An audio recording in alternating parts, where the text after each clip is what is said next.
Texas musical is a romantic journey in history. Harmony Flynn is a very spunky girl from Texas who won't change herself for anyone or anything. The characters are fictional, but their story is as true as their heart. The award-winning musical Texas, telling the story of the Texas Panhandle, playing now through August 17. Experience the spectacle, the magic. We invite you all to come to Texas.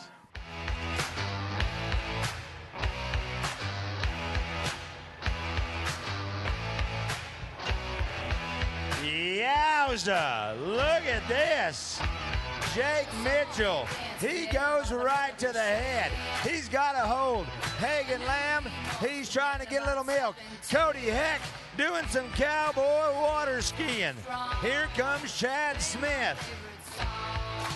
There, we got him stopped. Now, we just need a little milk. Oh, man. Got a man hung up in the rope. Got his spur in it. Is that Jake?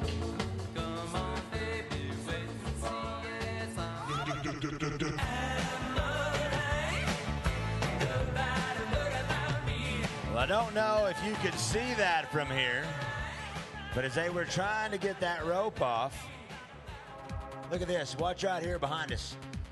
Trying to get that rope off. He hooks a spur in that rope. He's lucky it didn't jerk his leg out of socket. Watch right here.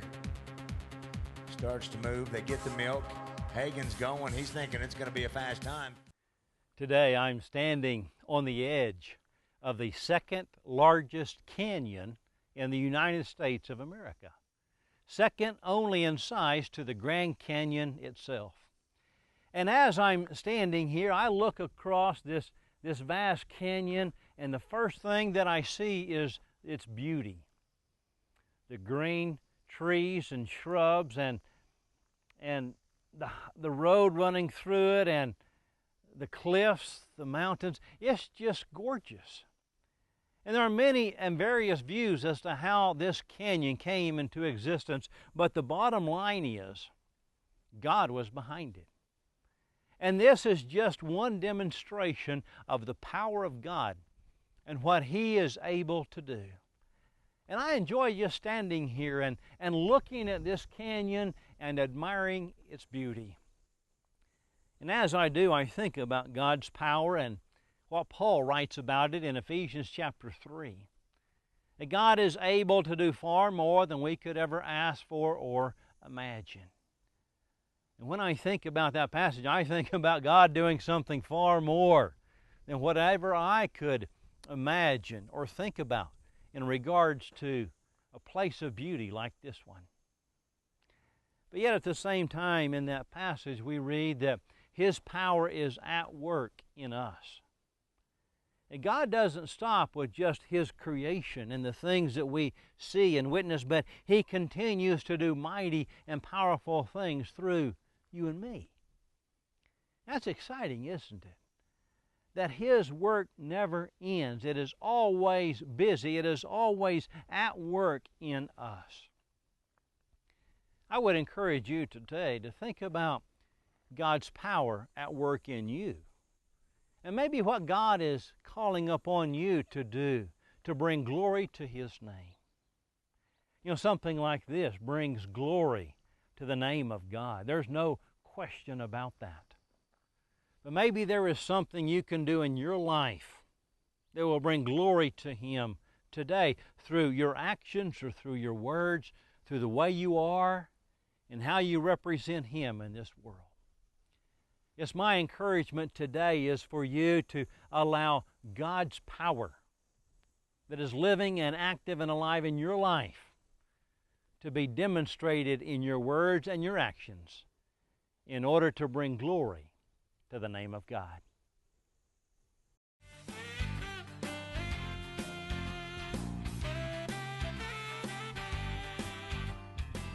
Net gunning. It's a safe and humane way to capture game using a net fired from a helicopter. Today I'm on a ranch near Laredo, Texas with a group of wildlife biologists, researchers, university students from Texas A&M Kingsville as they net gun for white-tailed deer. Stick around, grab a deep seat, and maybe some Dramamine. We'll be right back.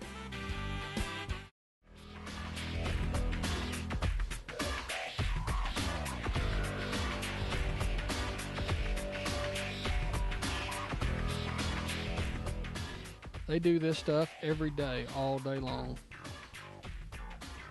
They're pretty good at it. That little R22 takes a beating. Now see this deer here? Sometimes that net hits that rack and it doesn't quite shut them down. And you'll see that guy on the four-wheeler, he'll run right up on them and run over that net, and that's how they stop them. I mean, it looks pretty dangerous, but I mean, really, you're pretty safe there. You're whipping it around kind of like it's supposed to be done. You're not going that fast. No, it's just you got moments, and just when you find the deer, then you get on them and get done what you have to, get the net on them, and then you just kind of settle down and go back to normal flying. Yeah. And looking for them again. Have you ever had any exciting moments? A couple. Couple. Yeah. Yeah, what he's doing is he's implanting a microchip, an Avid microchip. It's a glass capsule that has a unique 9-digit code associated with it that you have to scan in order to read. We're ear tagging them with ear tags that are color coded for the deer's age. All yellow tag deer are 2.5, all white tag deer are 1.5. And those microchips help us identify these deer when they're either recaptured or later harvested. And we implant a similar microchip but with a different code in the right front leg as well. Because these ear tags have a tendency to tear out over time. And so if we've captured a deer and he's torn out both of his ear tags, there's no way to identify him without those microchips. Yeah, that would be nice. So we finished the day out by getting attacked by 2 baby javelinas, capturing 77 white-tailed bucks, getting stuck by every thorn known to man, every rental has a flat tire, gathering a lot of information on white-tailed deer. Just another fun-filled day of helicopter net gunning in South Texas.